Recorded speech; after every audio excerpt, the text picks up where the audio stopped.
Hello everyone, welcome to today's video. I hope তোমরা সবাই আমার আগের ভিডিওটা অলরেডি দেখে ফেলেছো। আগের ভিডিওতে কিন্তু আমি শেয়ার করেছিলাম যে ট্রু এবং ফলস অথবা ইয়েস নো কোয়েশ্চেনগুলোতে তোমরা কি কি টিপ কাজে লাগিয়ে 100-এ 100 অথবা 100% মার্ক আমরা পেয়ে যেতে পারি। অর্থাৎ আমরা যদি এই টিপগুলো ফলো করি তাহলে আমাদের পসিবিলিটি অনেক বেড়ে যায় যে যতগুলো ট্রু ফলস নট গিভেনের আনসার আছে সবগুলো আমরা রাইটলি কালেক্ট করতে পারবো। আজকের ভিডিওতে আমরা যে প্র্যাকটিসগুলো করব এই প্র্যাকটিসগুলো তোমাদের গত দিনের ভিডিওর টিপগুলোকে কাজে লাগিয়ে করলে তোমরা দেখবে যে তোমরা 100% আনসার কালেক্ট করতে পারছো। Well, let's get started.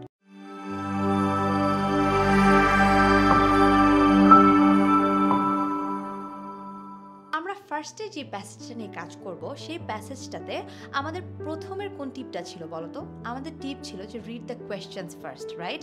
আমরা আগে প্যাসেজ না পড়ে আগে চেষ্টা করব কোয়েশ্চেনগুলো পড়ে কোয়েশ্চেনের কিওয়ার্ডগুলোকে মার্ক করার জন্য। তাহলে চলো এই প্যাসেজটার জন্য আমরা আগে কোয়েশ্চেনগুলো পড়ে ফেলি। দেখো, প্যাসেজের প্রথম কোয়েশ্চেনে দেওয়া আছে coffee is bad for your health. তোমরা কি বলতে পারবে যে এইখানে কিওয়ার্ড কোনগুলো? Yes, you are right. এখানে সবচেয়ে বড় কিওয়ার্ড হচ্ছে ব্যাড, অর্থাৎ কফি আমাদের শরীরের জন্য খারাপ। এই জিনিসটা বোঝানোর জন্য ব্যাড কিওয়ার্ডটা কিন্তু খুবই ইম্পর্টেন্ট। তাহলে এই কিওয়ার্ডটাতে তোমাদের মার্কিংটা সবচেয়ে প্রথমে আসবে। Question number 2, that is drinking coffee can make you feel more alert. তার মানে কফি খেলে বা কফি পান করলে আমরা আরও বেশি অ্যালার্ট হয়ে যাই। এখানে আমাদের কিওয়ার্ড কোনগুলো? এখানে আমাদের কিওয়ার্ড হতে পারে অ্যালার্ট অ্যান্ড ড্রিঙ্কিং কফি। মানে কফি ড্রিঙ্ক করলে বা কফি পান করলে আমরা অ্যালার্ট হয়ে যাই, এই জিনিসটা বোঝানোর চেষ্টা করা হচ্ছে এখানে। তাহলে ড্রিঙ্কিং কফি অ্যান্ড অ্যালার্টে আমরা মার্ক করে ফেলি। Next question, coffee was first discovered in Ethiopia. Look, এখানে কিন্তু একটা খুবই ইম্পর্টেন্ট জিনিস আছে, সেটা হচ্ছে এখানে একটা প্লেসের নাম আছে, অর্থাৎ একটা কান্ট্রির নাম আছে। যখন একটা কান্ট্রি বা একটা প্লেসের নাম থাকবে তখন কিন্তু সেটা সবসময় ক্যাপিটাল লেটারে দিয়ে শুরু হবে। কাজে এই জিনিসটা আমাদেরকে কিওয়ার্ড হিসেবে ধরে নিতে হবে, কারণ ইথিওপিয়াটাকে যদি আমরা কিওয়ার্ড হিসেবে দেখি তাহলে আমরা খুব সহজেই প্যাসেজ পড়ার সময় ইথিওপিয়া জিনিসটাকে খুঁজতে পারবো, যেন আমাদের ব্রেইন এই ইনস্ট্রাকশনটা পায় এই রিলেটেড আনসার আমাদেরকে কালেক্ট করতে হবে। তাহলে নাম্বার 3 এর জন্য আমাদের কিওয়ার্ড হচ্ছে ইথিওপিয়া অ্যান্ড ফার্স্ট ডিসকভার্ড, অর্থাৎ কফি প্রথম আবিষ্কার হয়েছিল ইথিওপিয়া নামক দেশে। ঠিক আছে, আমরা তাহলে 3টা কোয়েশ্চেনই পড়ে ফেলেছি। Now let's move forward to the passage, to the reading passage. Okay, so প্যাসেজের প্রথম লাইনে যেটা আমাদেরকে বলা হচ্ছে, many people believe that coffee is harmful for health. Okay, তার মানে প্রথম কোয়েশ্চেনটা ছিল ব্যাড ফর ইয়োর হেলথ। দেখো তো এখানে কি তোমরা ব্যাডের কোনো সিমিলার বা সিনোনিম কোনো ওয়ার্ড পাচ্ছ কিনা? এক্স্যাক্টলি, হার্মফুল হচ্ছে একটা ব্যাডের জন্য একটা সিনোনিম বা একটা সিমিলার ওয়ার্ড। এখানে বলে দেওয়া হচ্ছে কফিটা শরীরের জন্য খারাপ। এখন এটা দেখে কি তুমি সাথে সাথেই ট্রুতে চলে যাবে? না, কারণ আমাদের সেন্টেন্স কিন্তু এখনো শেষ হয়নি। বাকি সেন্টেন্স পড়ার পরেই তুমি ডিসিশন নেবে যে এটা কি ট্রু হবে নাকি ফলস হবে। তাহলে চলো পরের অংশে যাই। But recent studies show that moderate coffee consumption can actually have several health benefits. অর্থাৎ বর্তমানের যে স্টাডিগুলো বা যে পড়াশোনাগুলো হচ্ছে সেখান থেকে দেখা যাচ্ছে যে অল্প পরিমাণে কফি কনজিউম করলে বা কনজাম্পশনের কারণে আমাদের সেভারাল হেলথ বেনিফিটস বা উপকার হয়ে থাকে। তার মানে আমাদের যে 1 নাম্বার কোয়েশ্চেনটা আছে, that is coffee is bad for your health, এটা কিন্তু ট্রু হলো না, অর্থাৎ এটা ফলস হয়ে গেল, কারণ রিসেন্ট স্টাডি কি বলছে? কফি আমাদের জন্য হেলথ বেনিফিট নিয়ে আসে। তাহলে এই আনসারটা আমাদের ট্রু হচ্ছে না, এই আনসারটা হচ্ছে ফলস। আচ্ছা, এবার আসো পরের সেন্টেন্সটাতে, it can improve alertness. There you are. আমরা অলরেডি 2 নাম্বার কোয়েশ্চেনে একটা কিওয়ার্ড মার্ক করেছিলাম alert. It can make you feel more alert.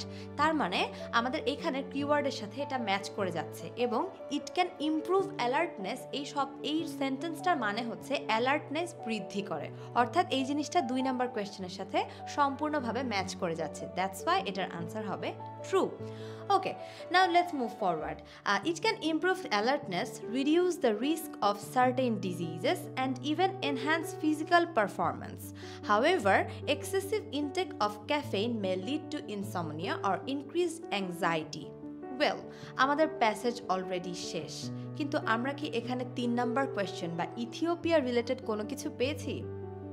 না, আমরা এখানে ইথিওপিয়া রিলেটেড কোনো সেন্টেন্স বা কোনো ওয়ার্ড পাইনি। অর্থাৎ আমরা যে ইথিওপিয়া কিওয়ার্ডটা নিয়ে খুঁজছিলাম, ইথিওপিয়া ওয়ার্ড নিয়ে কোনো কিছু কিন্তু এই প্যাসেজের মধ্যে নেই, অ্যান্ড কফির ডিসকভারি নিয়েও কোনো কিছু এই প্যাসেজের মধ্যে নেই। দ্যাট মিনস 3 নাম্বার যে কোয়েশ্চেনটা, এটা সার্টেনলি নট গিভেন। যেটা তোমাদেরকে আমি গত ভিডিওতে বলেছিলাম, যে ইনফরমেশনটা আমাদের প্যাসেজের মধ্যে দেওয়া নাই, সেটাকে আমরা নট গিভেন হিসাবে নিব। আশা করি এই প্যাসেজটা নিয়ে আমরা সবাই ক্লিয়ার হয়ে গেছি। তাহলে চলো আমরা আরেকটা সিমিলার কাইন্ড অফ প্যাসেজ দেখে ফেলি। এই প্যাসেজের ক্ষেত্রেও আমরা আগে কোয়েশ্চেনটা পড়বো, রাইট? ওকে, সো আগে আমরা চলো কোয়েশ্চেনে চলে যাই। Question number 1, plastic bags can stay in the environment for a very long time. এখানে আমাদের কিওয়ার্ডগুলো কি? এখানে আমাদের কিওয়ার্ড হচ্ছে লং টাইম, এটা আমাদের কিওয়ার্ড, অ্যান্ড আরেকটা কিওয়ার্ড হচ্ছে স্টে ইন দ্য এনভায়রনমেন্ট, অর্থাৎ প্লাস্টিক ব্যাগ অনেক সময় ধরে পরিবেশে অবস্থান করে। তার মানে আমাদের এখানে কিওয়ার্ড হিসেবে মার্ক করতে হবে স্টে অ্যান্ড লং টাইম। আচ্ছা, এটা হলো 1 নম্বর কোয়েশ্চেনের keywords. Let's move forward to 2 number question. All countries have completely banned plastic bags. এখানে আমাদের কিওয়ার্ড কি? এখানে আমাদের কিওয়ার্ড হচ্ছে অল কান্ট্রিজ, সব দেশ, এবং ব্যান্ড প্লাস্টিক ব্যাগস, অর্থাৎ ব্যান্ড করে দিয়েছে, নিষিদ্ধ করে দিয়েছে প্লাস্টিক ব্যাগের ব্যবহার। আমাদের এই কোয়েশ্চেনের জন্য কিওয়ার্ড মার্ক করে ফেলবা all countries and band. Okay, now move forward to the question number 3. Some governments are trying to reduce the use of plastic bags. এখানে আমাদের কিওয়ার্ড হিসেবে কি হতে পারে? গেস করো তো।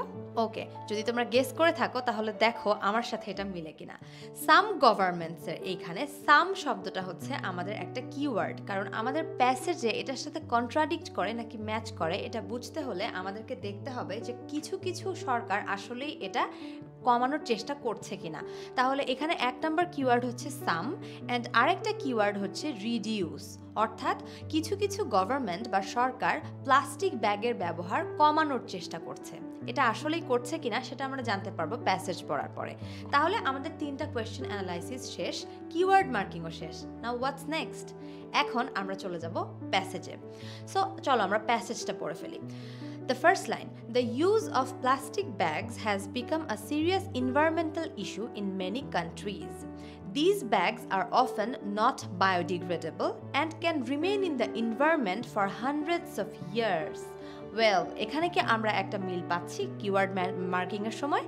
এই যে দিস প্লাস্টিক ব্যাগস যেটা নিয়ে কথা হচ্ছে, এই জিনিসটাকে বলা হচ্ছে ইট ইজ নট বায়োডিগ্রেডেবল, অর্থাৎ এটা সহজে পচনশীল না, এবং can remain in the environment for 100 of years। এনভায়রনমেন্টে এটা 100 বছর পর্যন্ত থাকতে পারে। 100 of years এই জিনিসটা কিন্তু একটা ভেরি লং টাইমকে ডিফাইন করে, রাইট? 100 বছর কিন্তু অনেক বড় একটা সময়। মনে আছে আমাদের কোয়েশ্চেনে কি কিওয়ার্ড আমরা মার্ক করেছিলাম? Long time, a very long time. That means 100 of years a very long টাইমকে ডিফাইন করছে, অর্থাৎ আমাদের এইখানের আনসারটা হবে ট্রু, কারণ এটা টোটালি আমাদের কোয়েশ্চেনের সাথে ম্যাচ করে যাচ্ছে। এখন আসো পরের সেন্টেন্সে। Causing harm two wild life and polluting rivers and oceans. এটা নিয়ে কিন্তু আমাদের কোনো কিছু কোয়েশ্চেনে ছিল না, কাজে আমাদের এটা প্রয়োজন নেই। আসো পরের সেন্টেন্সে। সাম গভর্নমেন্টস, দেয়ার ইউ আর। এই যে আমরা এখন গভর্নমেন্ট নিয়ে আলোচনায় চলে আসছি, তার মানে আমরা একটা কিওয়ার্ড কিন্তু অলরেডি পেয়ে গেছি। আমাদের অ্যাটেনশন অলরেডি এখানে নিয়ে আসতে হবে যে এখানে আমরা আমাদের আনসারটা, ডিজায়ার্ড আনসারটা খুঁজে পেতে পারি। Well, some governments have banned or taxed plastic bags to reduce their usage. এই কথার মানে হচ্ছে যে কিছু কিছু দেশে কিছু কিছু গভর্নমেন্ট এই প্লাস্টিক কমানোর জন্য প্লাস্টিক ব্যাগের ইউজটাকে ব্যান্ড করে দিয়েছে, অথবা এর উপরে ট্যাক্সেশন আরোপ করে দিয়েছে। তাহলে এই জিনিসটা কি অল কান্ট্রিজকে রিপ্রেজেন্ট করে? সাম কান্ট্রি বা কিছু কিছু দেশ কি সব কান্ট্রি? না, all countries and some countries কিন্তু are two different words or two different phrases। কাজে আমাদের 2 নাম্বার কোয়েশ্চেন যেটা ছিল যে সব কান্ট্রি প্লাস্টিককে ব্যান করে দিয়েছে, এই কথাটা কিন্তু আসলে মিথ্যা বা false. Well, let's move forward to question number 3, যেখানে ছিল some governments are trying to reduce the use of plastic bags. Exactly এই কথাটাই এই লাইনে বলা হচ্ছে যে কিছু কিছু গভর্নমেন্ট প্লাস্টিক ব্যাগের ইউজকে রিডিউস করার চেষ্টা করছে। কাজে আমাদের এই আনসারটা যেহেতু এটার সাথে ম্যাচ করছে, কাজে আনসারটা হবে ট্রু। আশা করি আজকের এই ভিডিওটা থেকে তোমরা দুইটা প্যাসেজের অ্যানালাইসিস থেকে তোমরা বুঝতে পেরেছো যে আসলেই true false and not given জিনিসটা কিভাবে কাজ করে। এবং যদি তোমরা আমার দেওয়া এর আগের রিডিং টিপসগুলো বা ট্রু ফলসের টিপসগুলো নিয়ে না জেনে থাকো, তাহলে আমি তোমাদেরকে রিকোয়েস্ট করব আমার আগের দুইটা ভিডিও ওয়াচ করে তারপরে এই ভিডিওটা দেখার জন্য। তাহলে আশা করি তোমরা ট্রু ফলস এবং নট গিভেন নিয়ে তোমাদের যাবতীয় সমস্যা সলভ করতে সক্ষম হবে। Thank you so much for sharing and thank you so much for watching. See you on the next video. Bye by.